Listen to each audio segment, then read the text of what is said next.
Hello everyone. आज आपण start करतोय MST-CETची रिव्हिजन. ॲज पर कमिटमेंट मी तुम्हाला ग्रुपवर सांगितलं होतं की आपण 22 पासनं म्हणजे 22 आज जी डेट आहे त्यापासनं आपण MST-CETची शॉर्ट रिव्हिजन घेणार आहे.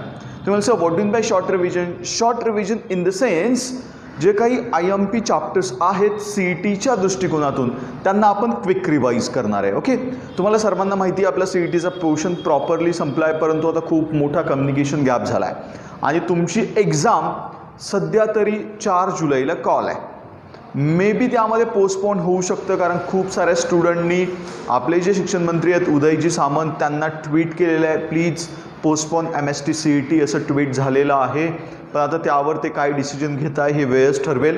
त्यामुळे सध्या तरी आपण असं कन्सिडर करूयात की आपली MST-CETची एक्झाम ही 4 तारखेलाच होईल असं आपण कन्सिडर करून चाललेलो आहे. आणि मग आता हे जे 13-14 दिवस 15 दिवस जे राहिलेले आहेत हे तुमच्यासाठी रिव्हिजनच्या दृष्टिकोनातून फार इम्पॉर्टंट आहेत. त्यामुळे मी असा प्लॅन ऑफ ॲक्शन केला होता की आपण प्रत्येक सब्जेक्टचे जे काही इम्पॉर्टंट चॅप्टर्स असतील त्या इम्पॉर्टंट चॅप्टर्सवर जरा थोडा फोकस करूयात. ओके, या दृष्टिकोनातून आज मी फिजिक्सचं लेक्चर स्टार्ट करतो आहे. आज तुम्हाला फिजिक्सचं लेक्चर आपलं सक्सेस पॉईंट अकॅडमीच्या ॲपवर मिळणार आहे. ओके, उद्यापासनं mathematics, chemistry, biology step by step आपण त्यालासुद्धा चालू करणार आहे. ओके, साधारणतः जे काही IMP पॉईंट्स आमच्या दृष्टिकोनातून असतील, चॅप्टर्स असतील IMP, त्यावर आपण फोकस करूयात. ओके, सी गाईज, जर तुम्हाला सुद्धा काही वाटलं की हा चॅप्टर्स टफ वाटतोय सर, याला जरा रिवाईज करता का, तर तसं तुम्ही ग्रुपला टाका, आपण त्यालासुद्धा रिवाईज करू, डोंट वरी. परंतु ही तुमची वैयक्तिक जबाबदारी आहे की तुम्ही व्हिडिओ लेक्चर्स प्रॉपरली पाहिले पाहिजेत आणि तुमचं प्रॅक्टिस सेशन पुन्हा एकदा तुम्ही स्टार्ट केलं पाहिजे. मला गॅरंटी आहे खूप सारे स्टुडंटने आता अभ्यासापासून लिंक पूर्णपणे तोडलेली आहे, परंतु आता असं करून चालणार नाही. आता रिव्हिजन करणं फार गरजेचं आहे. जे प्रॉपर आता रिव्हिजन करतील त्यांना चांगला स्कोर येईल एवढं नक्की. याचं रिझन असं आहे बाळांनो, पहा, तुम्ही जर MST-CETच्या वेबसाईटवर प्रॉपरली पाहिलं तर तुम्हाला असं कळेल साधारणतः 4.5-5 लाख फॉर्म्स MST-CETसाठी आले, म्हणजे स्टुडंट्स आहेत तेवढे. त्यामधले खूप सारे स्टुडंट्स आत्ता MST-CETच्या एक्झाममध्ये क्वारंटाईन असतील. समजा तुम्हाला हॉल तिकीट आलं, तुमचं रिसीट आलं आणि त्या हॉल तिकीटवर तुम्हाला 4 जुलै ही एक्झाम जर तुमच्यासाठी आली असेल आणि त्यातले 4 जुलैला जी मुलं एक्झाम देणार आहेत त्यातले खूप सारे स्टुडंट्स क्वारंटाईन असतील, त्यामुळे ते मे बी एक्झाम देऊ शकत नाहीत. दुसरी महत्त्वाची गोष्ट अशी की आता सेंटर हे जिल्ह्याच्या ठिकाणीच असणार आहे, त्यामुळं अजून तरी तसंच अपडेट आहे, जिल्ह्याच्या ठिकाणी असणार आहे ते. त्यामुळे तिथे साधारणतः 2-2.5 हजार लोक स्टुडंट्स तिथे एक्झाम द्यायला येतील. त्यामुळं पालकांच्या मनामध्ये थोडी अजूनही भीती आहे की मुलांना त्या एक्झामसाठी पाठवायचं की नाही पाठवायचं. पालकांना एक्झामपेक्षा मुलांचं आरोग्य फार महत्त्वाचं वाटतंय, ते वाटणं साहजिकही आहे.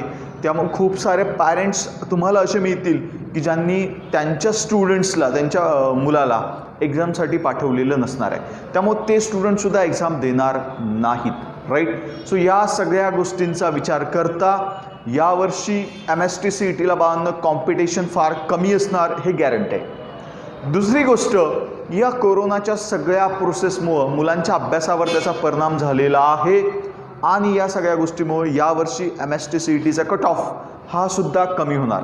त्यामुळे जे स्टुडंट्स यावर्षी खूप चांगला अभ्यास करतायत, ज्यांचं प्रिपरेशन खूप चांगलं आहे, त्यांना खूप चांगले मार्क्स मिळणार आणि त्यांना जे कॉलेज एक्सपेक्टेड आहे ते कॉलेज तुम्हाला मिळणार एवढं नक्की आहे. त्यामुळे या सगळ्या गोष्टींचा आपण फायदा नक्कीच घेतला पाहिजे. ओके, सो आत्ता हे जे सेशन आपण चालू करतो यामध्ये काय, तर यामध्ये इम्पॉर्टंट आपण फिजिक्स, केमिस्ट्री, मॅथ, बायो सगळ्या विषयांवर फोकस करणार. IMP चॅप्टरवरच फोकस करणार. सगळे चॅप्टर्स वर फोकस करणं शक्य होणार नाही आणि ते गरजेचं पण नाही. ओके, आपल्याला जे गरजेचं आहे त्याचेच रिव्हिजन आपण प्रॉपरली करूयात. ओके, आणि मग या रिव्हिजनमध्ये महत्त्वाचं काय, तर महत्त्वाचं असं इथून मागे 2016 ते 2019 या दरम्यान CETला विचारलेले जे काही क्वेश्चन्स आहेत, म्हणजे प्रिव्हियस इयर्स क्वेश्चन्स, ते आपण सॉल्व करण्याचा प्रयत्न करूयात, जेणेकरून तुम्हाला एक आयडिया येईल की CETला कशा पद्धतीचे क्वेश्चन्स विचारले जातात. ओके, सो अशा पद्धतीचा माझा प्लॅन ऑफ ॲक्शन आहे. आज मी स्टार्ट करतोय मेजरमेंट. आपला जो चॅप्टर नंबर 1 आहे MSTCETचं लेक्चर असेल, राईट. तुम्हाला सब मेजरमेंट काही फार महत्त्वाचा नाही आहे चॅप्टर, बट हरकत नाही.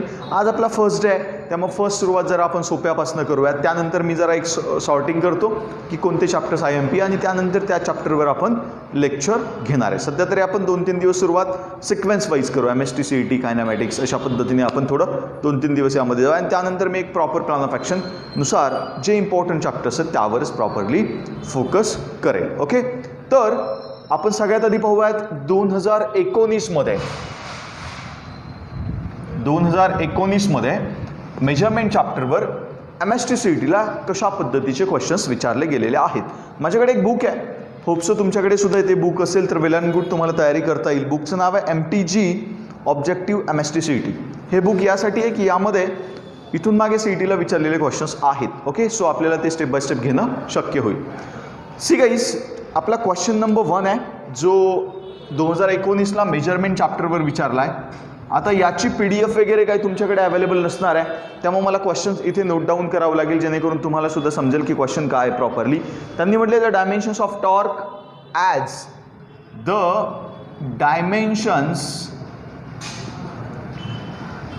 Of torque is same as, असा क्वेश्चन आहे. काय विचारले? डायमेन्शन्स ऑफ टॉर्क, टॉर्कचे डायमेन्शन्स कशाबरोबर सेम आहेत असं त्यांना विचारायचं आहे. ऑप्शन काय आहेत पहा. ऑप्शन नंबर 1 आहे मोमेंट ऑफ फोर्स,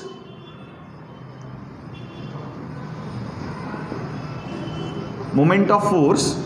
2 नंबरला त्यांनी दिलंय pressure, then acceleration and impulse. Okay, pressure,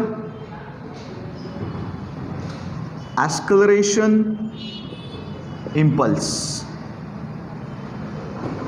C एकदम सिंपल क्वेश्चन आहे, मी बोर्डवर लिहितो यासाठी. मे बी तुम्ही तो व्यवस्थित लिहू शकता और तुम्ही स्क्रीनशॉट पण घेऊ शकता, जेणेकरून मी जे घेणार आहे किंवा लेक्चरमध्ये जे काही होणार आहे याचं एक मटेरियल तुमच्या मोबाईलमध्ये स्क्रीनशॉट घेतल्यानंतर किंवा तुम्ही नोटबुकमध्ये लिहिल्यानंतर ते तुमच्याकडे अवेलेबल असलं पाहिजे. तुम्ही परत त्यावेळेस रिव्हिजन कराल त्यावेळेस ते हे फायद्याचं आहे तुमच्यासाठी.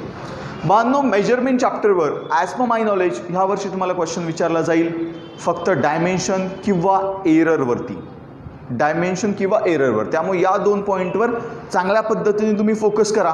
हा सुद्धा क्वेश्चन डायमेन्शनवरचा आहे. Dimension of torque is same as, याचा आन्सर लक्षात ठेवा. टॉर्कचे जे डायमेन्शन आहेत ते same as moment of force बरोबर आहे.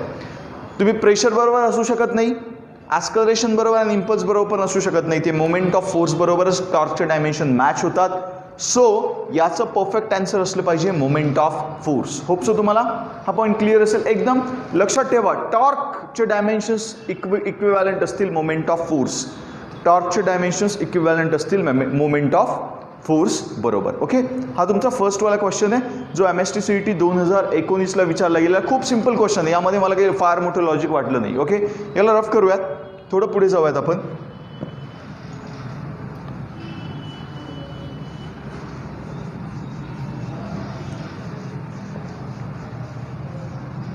क्वेश्चन नंबर 2 काय पहा. या चॅप्टरमध्ये क्वेश्चन नंबर 2 जो 19ला विचारला आहे, त्यांनी म्हणलंय डायमेन्शन्स ऑफ गायरोमॅग्नेटिक रेशो.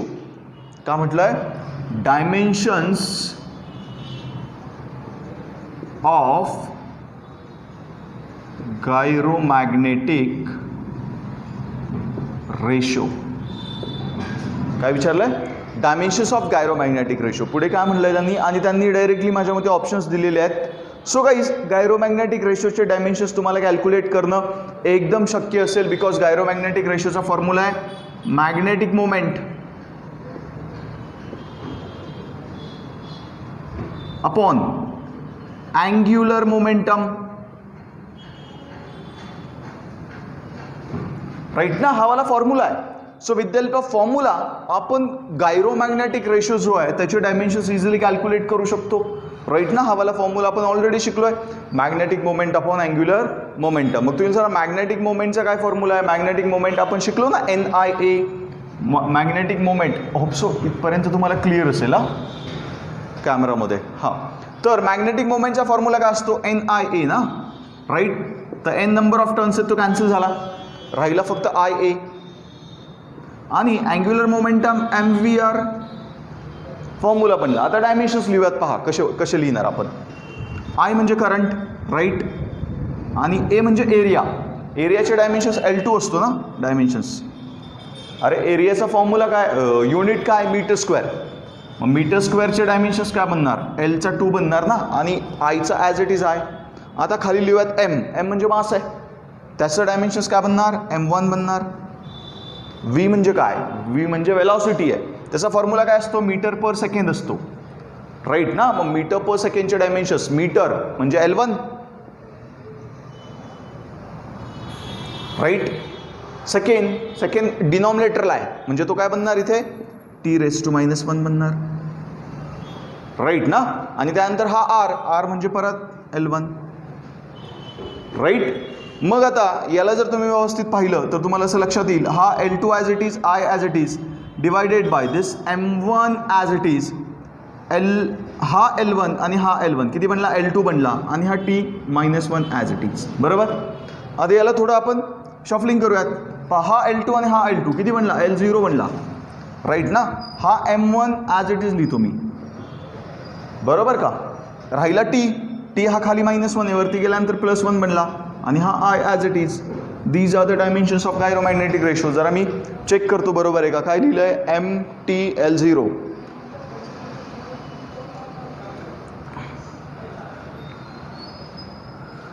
इथे M डिनॉमिनेटरला आहे, राईट. सो इथे तो मायनस झाला पाहिजे, ही मिस्टेक नाही करायची, ओके. त्यामुळे हा ऑप्शन एकदम करेक्ट आहे. यांनी ऑप्शन काय काय दिलेत पहा, मी ऑप्शन सांगतो तुम्हाला. ऑप्शन मला ए जो आहे तो L1 M0 T1 I1, किंवा मी लिहितो इथे म्हणजे तुम्ही कन्फ्यूज होणार नाही. L1 M0 T1 I1, L1 M0 T1 I1 हा ए वाला ऑप्शन आहे. बी वाला ऑप्शन काय दिला त्यांनी, L0 M-1 T1 I1, L0 M-1 T1 I1, right.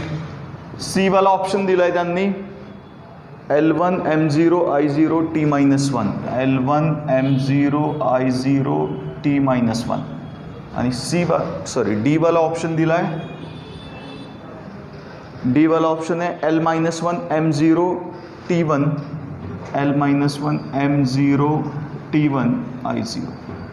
हे ऑप्शन्स आहेत, ओके. तर आता तुम्ही जर याला चेक केलं, L0 M-1 M-1, T1 I1 right. So आपला ऑप्शन नंबर बी जो आहे तो यासाठी करेक्ट असला पाहिजे. किती सिंपल क्वेश्चन होता. काय विचारले तुम्हाला, डायमेन्शन्स ऑफ गायरोमॅग्नेटिकचे डायमेन्शन्स कॅल्क्युलेट करण्यासाठी तुम्हाला इम्पॉर्टंट काय, तर ऑफकोर्स त्याचा फॉर्म्युला इम्पॉर्टंट आहे. फॉर्म्युला काय आहे मग, magnetic moment upon angular momentum. Magnetic moment IA, angular momentum MVR.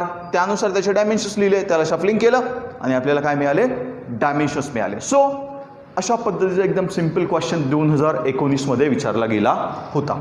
याला पण रफ करतो मी आता. होपसो तुम्हाला हा पॉईंट एकदम क्लिअर असेल. शक्य असेल तर स्क्रीनशॉट किंवा नोट डाऊन करा.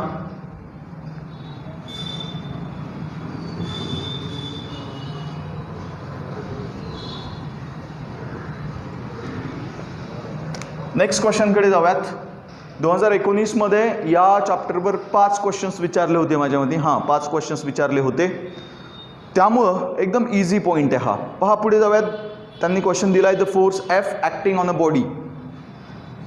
The force F acting on a body, the force F acting on a body of density D, are related by the relation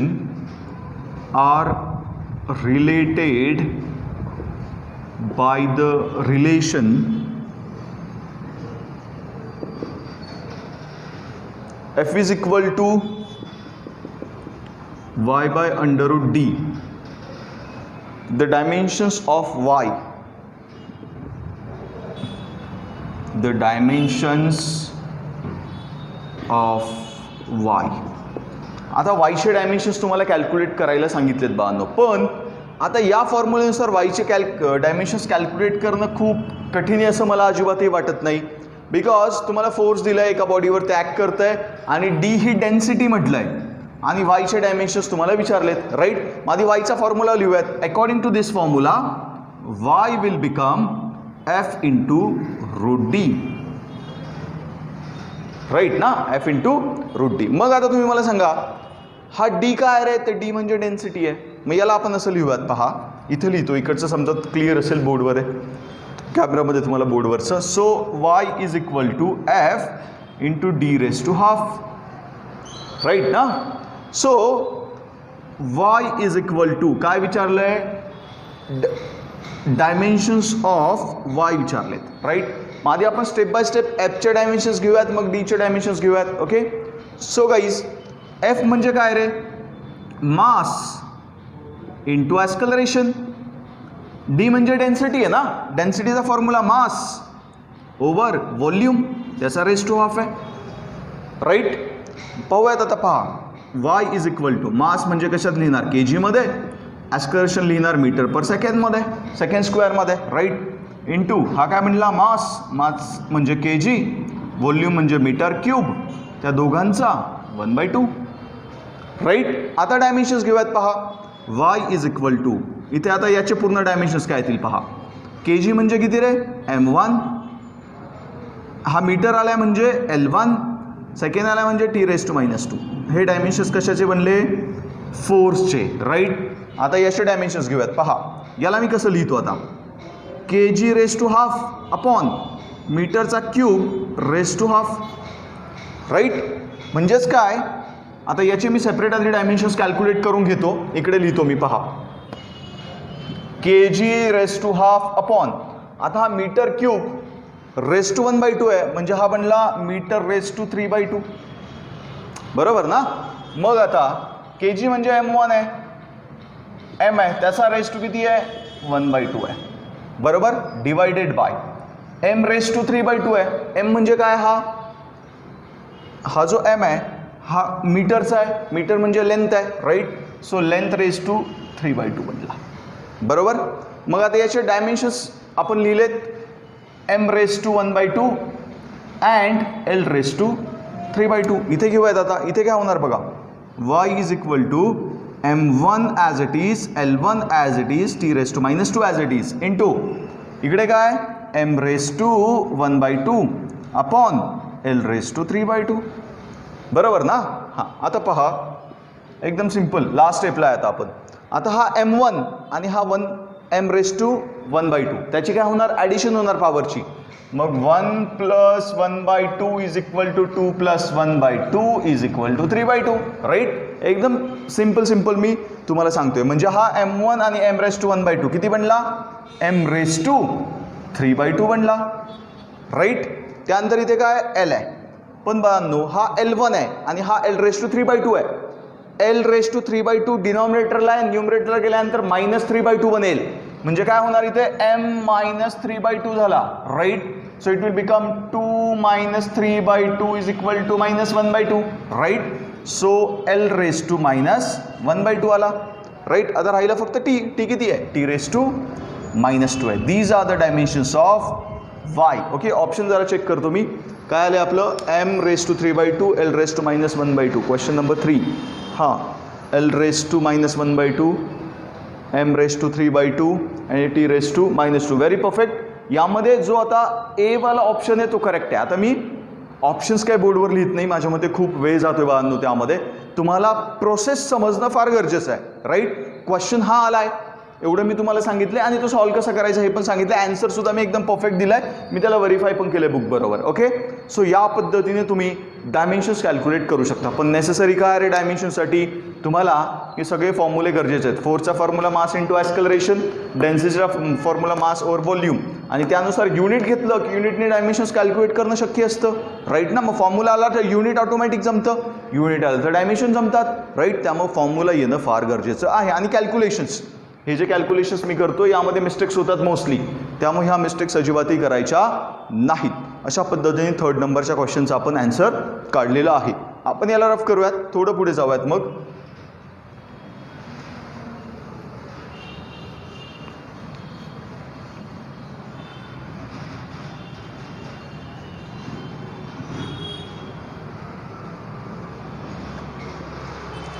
आता आहे question number 4. See guys, question number 4 आहे the dimensions of self और mutual inductance are given as. Mutual इंडक्टन्सचे डायमेन्शन्स विचारलेत.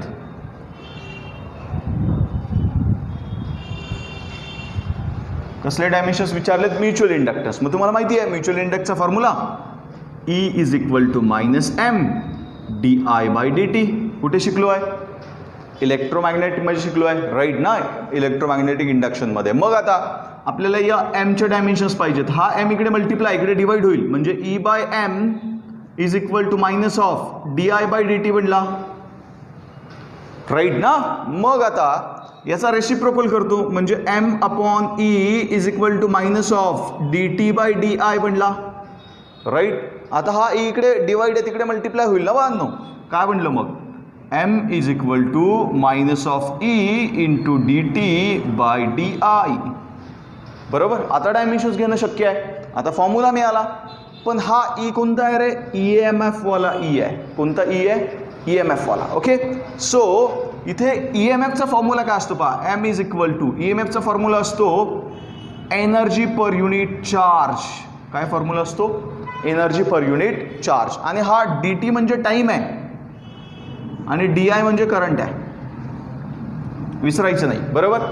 मग energy per unit चार्जसाठी आता मी direct लिहितो पहा. m is equal to chapter number 1 मध्ये एनर्जीचे डायमेन्शन्स तुम्ही शिकलेत. एनर्जीचं युनिट काय? एनर्जीचं युनिट असतं kg metre square per second square. कसलं युनिट आहे रे? एनर्जीचं युनिट आहे, राईट ना. आणि एनर्जीच्या युनिटवरून याचे आपण डायमेन्शन्स लिहूयात. kg म्हणजे m1 बनला, मीटर स्क्वेअर म्हणजे L2 बनला आणि सेकंड स्क्वेअर म्हणजे t⁻² बनला, राईट. त्याला डिवायडेड बाय काय रे? q आहे. q म्हणजे काय? Charge, right. मग q इज इक्वल टू आयचा फॉर्म्युला काय रे? I is equal to q/t असतो. मग q is equal to it बनला, राईट ना. मग याच्या डायमेन्शन्स काय बनले? I1 आणि T1, राईट. पण हे कुठे आहे? डिनॉमिनेटरला आहे. न्यूमरेटरला जर लिहिलं किंवा डिनॉमिनेटरला आधी लिहून घेतो मी, चला किती होईल? I1 T1, राईट ना. वरती काय लिहिलं? एनर्जीचे, खाली क्यूचे, एनर्जीचे क्यूचे. याला शफलिंग करूयात. काय बनेल पहा. m1 as it is, L2 as it is. हा I डिनॉमिनेटरला वरती गेल्यानंतर I⁻⁻1 बनला. हा t⁻² आहे आणि हा t⁻1 बनेल वरती गेल्यानंतर. So t⁻3. हे डायमेन्शन्स कसले मिळाले तुम्हाला? E/q चे मिळाले, राईट ना. पुटअप करतो पहा काय बनेल मग. इथे बनणार या पूर्ण टर्मचे dimensions m1 L2 I⁻⁻1 t⁻3. आता dt आहे का रे? dt म्हणजे टाइम, न्यूमरेटरला आहे म्हणजे टाइम⁻1 बनला. त्यानंतर त्यालाच डिवायडेड बाय काय? डिवायडेड बाय आहे करंट. करंट म्हणजे I⁻1, बरोबर. डायमेन्शन्स पहा काय बनतील मग. m इज इक्वल टू हा म्युच्युअल इंडक्टन्सवाला m आहे. हा या m मध्ये आणि या m मध्ये कन्फ्यूज व्हायचं नाही. हा m कसला आहे? डायमेन्शन्स मधला आहे. हा म्युच्युअल इंडक्टन्सवाला आहे. The dimensions of m will become m⁻1 L2 I⁻². आता पहा इकडे I⁻⁻1 आहे आणि हा I⁻1 आहे. हा I⁻1 वरती गेल्यानंतर -1 होईल. मग हा -1 आणि हा -1 -2 बनला, राईट. हा t⁻³ आहे आणि हा +1 आहे. किती बनला? -2 बनला. Yes. So these are the dimensions of your mutual inductance. एकदम इझी. फॉर्म्युला ज्यांना येतो त्यांना आन्सर आलंच पाहिजे. आन्सर मी जरा व्हेरीफाय करतो, पाहूयात काय. आपला L2 आला आहे, इकडे L2, ओके. त्यानंतर m1 आहे, इकडे पण m1 आहे, t⁻² आहे, -2 आहे, I⁻⁻2 आहे, -2, ओके. ऑप्शन सी वाला जो आहे तो एकदम करेक्ट आहे. Option C. त्यामुळे आपण काढलेला आन्सर एकदम परफेक्ट आहे. होपसो तुम्हाला क्लिअर झालं असेल. मी काय केलं? म्युच्युअल इंडक्टन्सचा फॉर्म्युला लिहिला, त्यानुसार एमचा फॉर्म्युला बनवला. हा EMF आहे, त्या EMFचा फॉर्म्युला लिहिला एनर्जी पर युनिट चार्ज. त्या E/q चे डायमेन्शन्स लिहून घेतले, त्याला मल्टिप्लाय केलं t/di च्या डायमेन्शन्सनी. dt म्हणजे काय रे? टाइम आहे, त्याचे डायमेन्शन्स 1 t1 आले डी आय म्हणजे करंट आहे, तो न्यूमरेटरला आहे म्हणजे I1 न्यूमरेटरला आला, डायमेन्शन्सला आपण शफलिंग केलं, दॅट्स इट, आपल्याला आन्सर मिळालं. एकदम सिम्पल लॉजिक, यामध्ये काही कॅल्क्युलेशन्स मला अजिबातही वाटत नाहीत. त्यामुळे आता याला मी रफ करतो. सो अशा पद्धतीने आपण 2019मध्ये आलेले 4 क्वेश्चन्स आपण सॉल्व्ह केलेत. 5 वाला क्वेश्चन्स तुम्ही सॉल्व्ह करायचं, मी क्वेश्चन सांगतो काय ते. ओके, मी याला रफ करतो.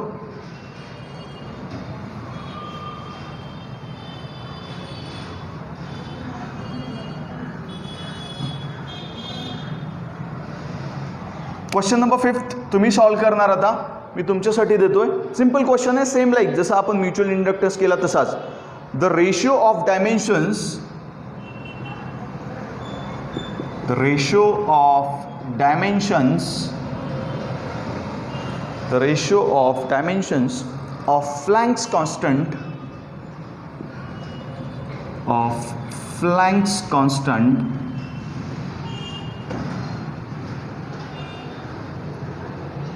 to that of moment of inertia, to that of moment of inertia, to that of moment of inertia. तर तुम्हाला विचारले फ्लॅंक्स कॉन्स्टंट म्हणजे h डिवायडेड बाय काय, टू दॅट ऑफ म्हटलंय म्हणजे divided by moment of inertia which is I. या दोघांचा ratio घेऊन त्याचे डायमेन्शन्स तुम्हाला विचारले, राईट ना. सो हे डायमेन्शन्स तुम्हाला कॅल्क्युलेट करायचे आहेत. तुम्हाला फ्लॅंकचा फॉर्म्युला माहिती पाहिजे, मोमेंट ऑफ इनर्शियाचा फॉर्म्युला माहिती पाहिजे. With help of formula unit calculate करा, युनिटवरून डायमेन्शन्स लिहा, डायमेन्शन शफलिंग करा आणि डायमेन्शन्स प्रॉपरली तुम्ही इथे द्या. मी तुम्हाला ऑप्शन देतो, त्यांनी काय दिलेत. ऑप्शन दिलेत त्यांनी ए अँग्युलर मोमेंटम,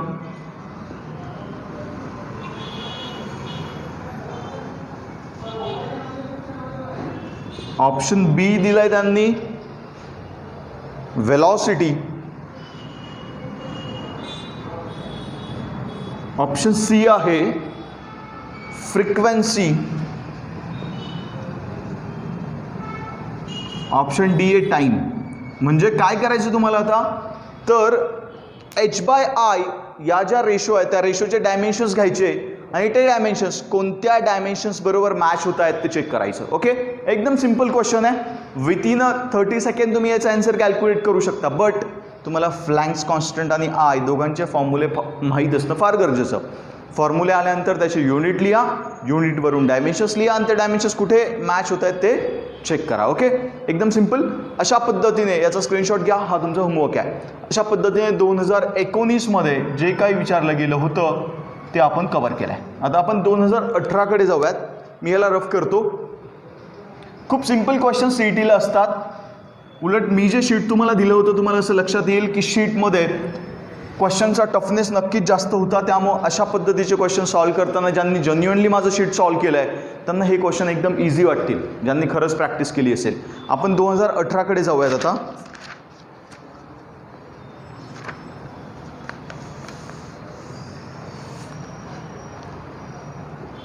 सी गाईज, 2018कडे आपण आलो आहे आणि ज्या पद्धतीने माझ्या बुकमध्ये मला मटेरियल मिळतं आहे असं लक्षात येतं आहे की 2018मध्ये या चॅप्टरवर फक्त एकच क्वेश्चन विचारला गेला होता, ओनली 1 क्वेश्चन. आणि तो क्वेश्चन खूप इझी आहे. आपण जरा त्याला सॉल्व्ह करूयात. एकदम इंटरेस्टिंग आहे आणि इझी आहे. पहा त्यांचं काय म्हणणं आहे. लेट, आपण 2018कडे आलो. 2018मध्ये फक्त एकच क्वेश्चन विचारला गेला होता. क्वेश्चन पाहूयात आपण कोणता आहे. let x is equal to a square into b square upon c. Okay, त्यानंतर पुढे म्हटलंय b the physical quantity, b the physical quantity, b the physical quantity. If the percentage error in the measurement of physical quantity, if the percentage error in the measurement of physical quantity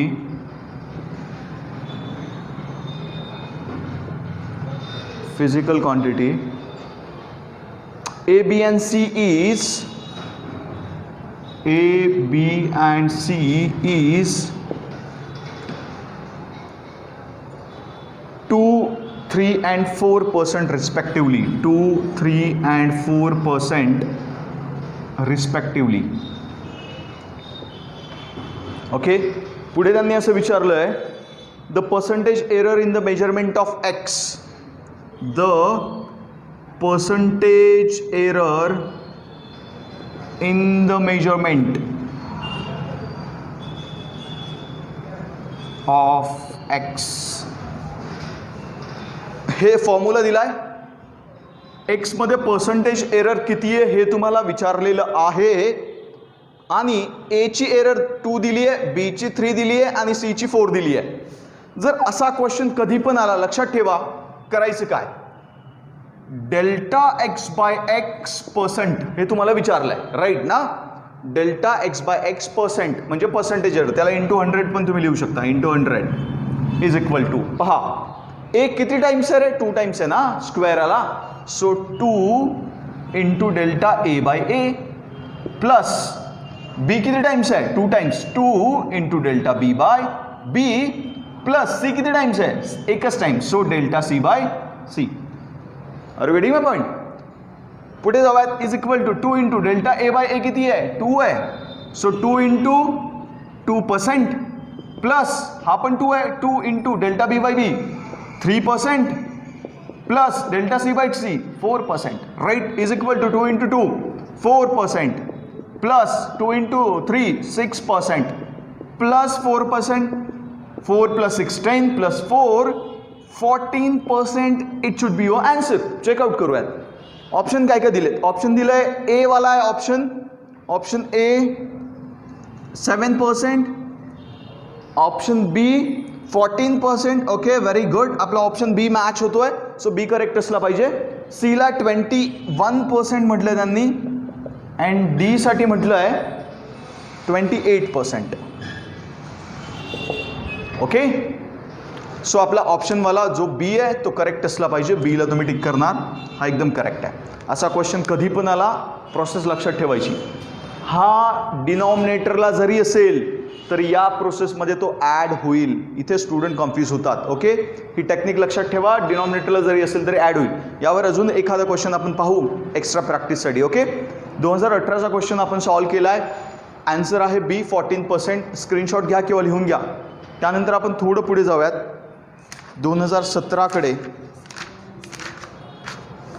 okay, 2017मध्ये बाळांनो या चॅप्टरवर कोणताही question विचारलेला नाही आहे असं मला सध्या दिसतंय बुकमध्ये. होपसो तेच करेक्ट असेल. जर तुमच्या माहितीमध्ये 2017मध्ये विचारलेला क्वेश्चन आलाच तर मला सेंड करा, आपण घेऊ. या बुकमध्ये तरी दिसत नाही आहे मला सध्या. आणि 2016कडे जर गेलो, 2016मध्ये सुद्धा क्वेश्चन नाही आहे. 2018 आणि 2019, 2019ला 5 क्वेश्चन, 2018ला 1 क्वेश्चन. अशा पद्धतीने या चॅप्टरचे क्वेश्चन आपण सॉल्व केले. 2017 आणि 16मध्ये क्वेश्चन विचारलेला नाही आहे, असता तर आपण तो सुद्धा नक्कीच घेतला असता. अशा पद्धतीने तुम्हाला आयडिया आली असेल मेजरमेंट चॅप्टरवर कशा पद्धतीचे क्वेश्चन सीईटीला विचारले जातात. मोस्टली क्वेश्चन असे एररवर और जे क्वेश्चन्स विचारले जातात ते असतात डायमेन्शन्सवर. सो तुम्हाला याच पद्धतीने कव्हर करायचं आहे. अजून 2-3 क्वेश्चन आपण ॲज अ प्रॅक्टिस म्हणून घेऊयात. ॲज अ प्रॅक्टिस बघूयात आपल्याला काय मिळतंय का प्रॅक्टिसमध्ये या बुकमध्ये. हां, काही प्रॅक्टिस क्वेश्चन्स आहेत. पहा, क्वेश्चन नंबर 1 आहे. मी याला रफ करतो. आता हे क्वेश्चन सगळेच मी लिहिणार नाही. मी जसं ओरली सांगतोय तसं तुम्ही ऐकायला आल्यानंतर ते तुम्ही नोट डाऊन करू शकता. मी याला रफ करतो. प्रॅक्टिस क्वेश्चन्स आहेत काही, तुम्हाला आयडिया येईल जरा एक्झॅक्टली आपण कशा पद्धतीचा स्टडी केला पाहिजे आणि कशा पद्धतीचे क्वेश्चन्स असणार आहेत. सी क्वेश्चन 1 प्रॅक्टिसमध्ये, which of the following system of units is not on unit of mass length and time alone. काय म्हटलंय त्यांनी, which of the following system, इथे लिहितो हवं तर कारण एक्सप्लेन करता येईल मला पण properly. Which of the following system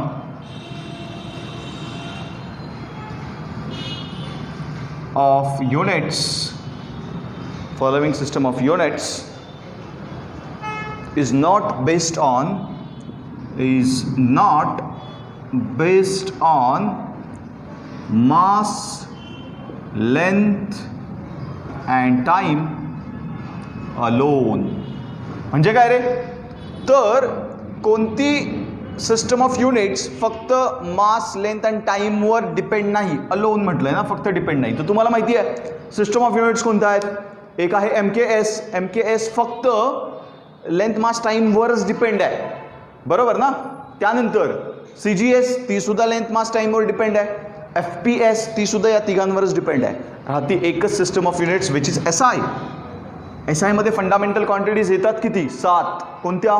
length, mass, time, temperature, electric current, luminous intensity and amount of substance, right. 7 quantity येतात. त्यामुळं हीच सिस्टम फक्त या तिघांवर डिपेंड, अलोन या तिघांवरच डिपेंड नाही. त्यामुळे याचा आन्सर असलं पाहिजे SI. ओके. त्यानंतर अजून एक क्वेश्चन इथे आहे, क्वेश्चन नंबर 2 प्रॅक्टिस सेशनमध्ये. याला मी रफ करतो. काय म्हटलं त्यांनी पहा, एकदम सिंपल क्वेश्चन विचारलाय, फार यामध्ये काही लॉजिक मला अजिबातही वाटत नाहीये बाळांनो.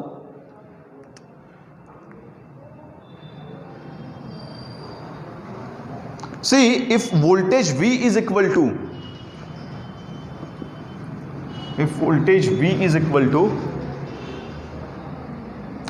200 plus minus 8 volt, okay, and current I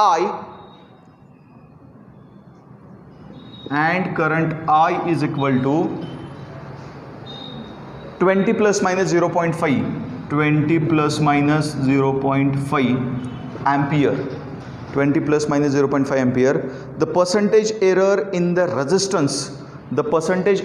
resistance विचारलाय. The percentage error in the resistance, R मध्ये percentage error किती आहे?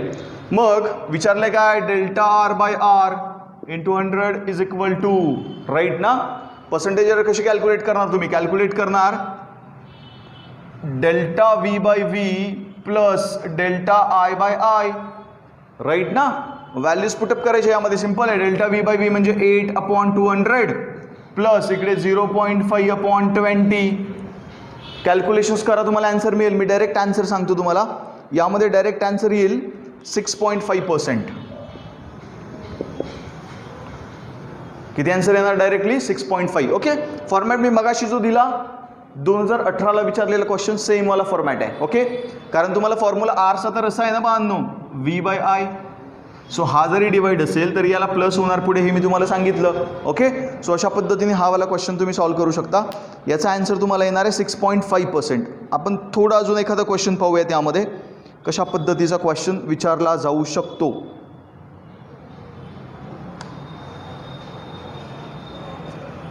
फक्त यामध्ये एक विसरायचं नाही की याचं जे काही आन्सर येईल याचं त्याला पर्सेंटेजमध्ये कन्वर्ट करायचं, म्हणजे मल्टिप्लाय बाय 100 करायला विसरायचं नाही. या पर्सेंटमध्ये कन्वर्ट करायचं, तो पर्सेंटमध्ये कन्वर्ट करून 6.5% येणार ते. पुढे जर विचारला एखादा क्वेश्चन तर फार इंटरेस्टिंग क्वेश्चन मला एक मिळाला आहे, मी याला रफ करतो. हे तुम्हाला कळालं असेल ना.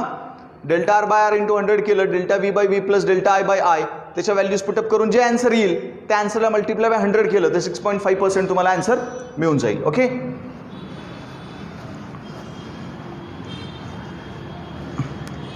इंटरेस्टिंग क्वेश्चन आहे, मी जरा लिहितो. Suppose refractive index mu,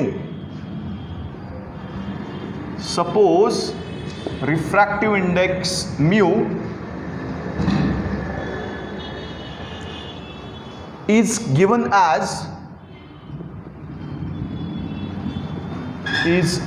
as mu is equal to a plus b upon lambda square, where a and b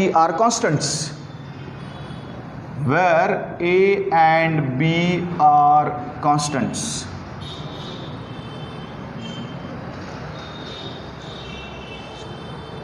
And lambda is wavelength.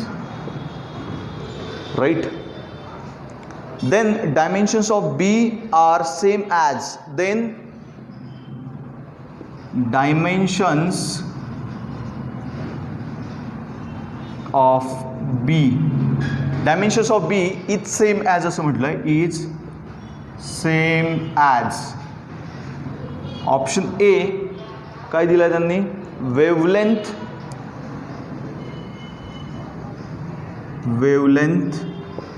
Option B volume,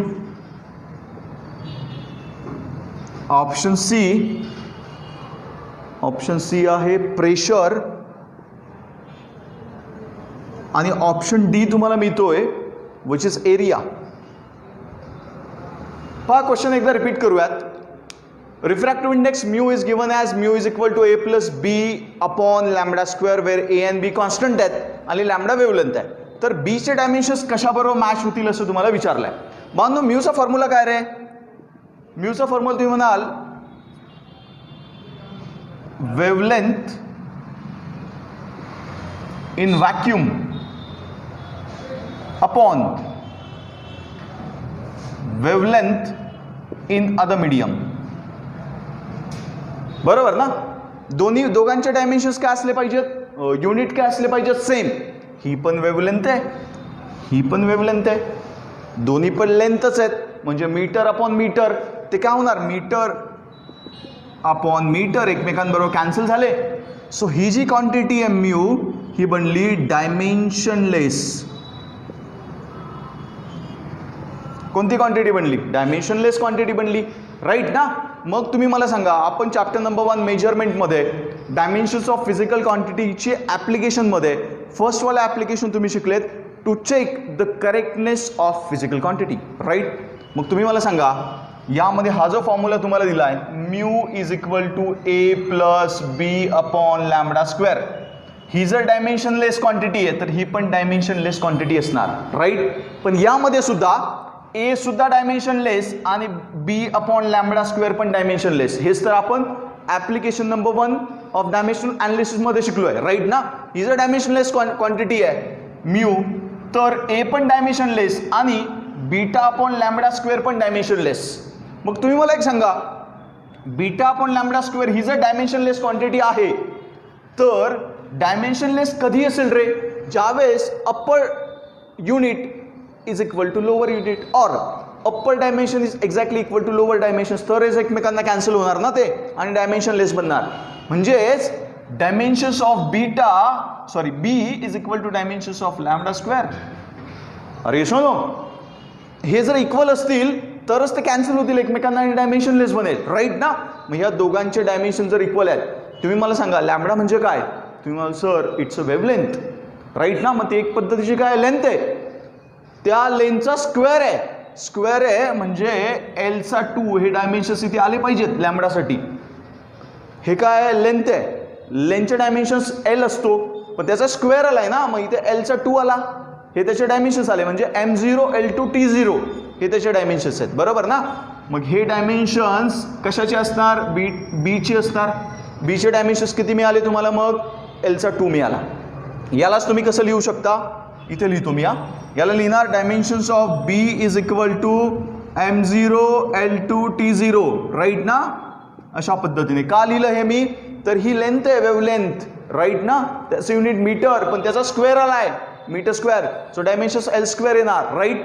मग तुम्ही मला सांगा हे डायमेन्शन्स कशाचे आहेत, ते डायमेन्शन्स वेवलेंथचे असू शकत नाही, व्हॉल्यूमचे नाही, प्रेशरचे नाही, एरियाचे असू शकतात. कारण एरियाचं युनिट काय असतं, मीटर स्क्वेअर असतं ना.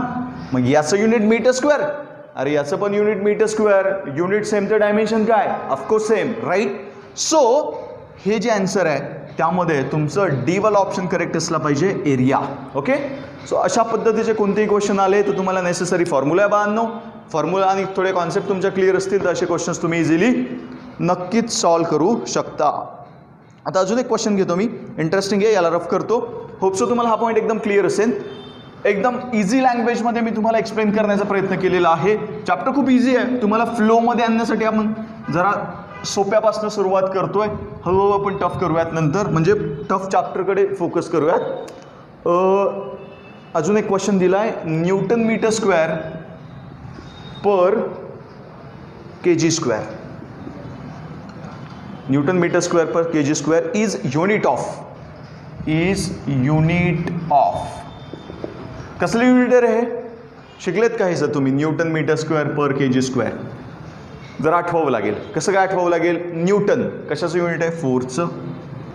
मीटर स्क्वेअर कशाचं युनिट आहे? लेंथचं. राईट ना?